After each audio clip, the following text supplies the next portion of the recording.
Svest ne putuje kroz vreme. Ona stoji u središtu, a vreme se kreće oko nje, kao reka koja protiče, dok ti sediš na njenoj obali.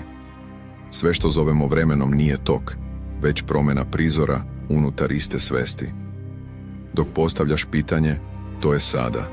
Dok čitaš odgovor, opet sada.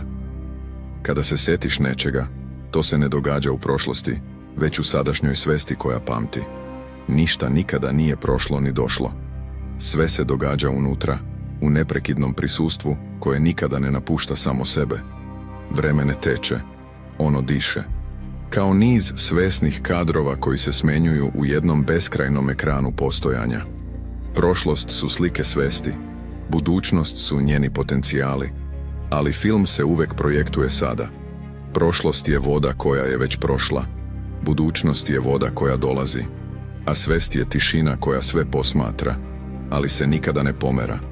U svakom dahu vreme ulazi i izlazi iz tebe, kao dah univerzuma kroz tvoju svest. Ti ne putuješ, ti si osovina oko koje se vreme okreće. Kada zaista uđeš u sada, vidiš da ne prolaziš kroz život, već život prolazi kroz tebe. Jer sadašnji trenutak nije deo vremena, on je tačka u kojoj se vreme vraća u svoj izvor.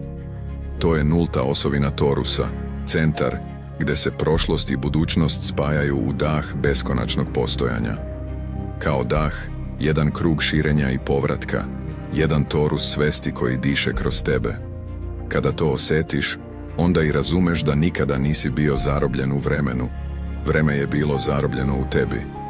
Ti si torus, univerzum koji se neprestano rađa iz sopstvenog daha.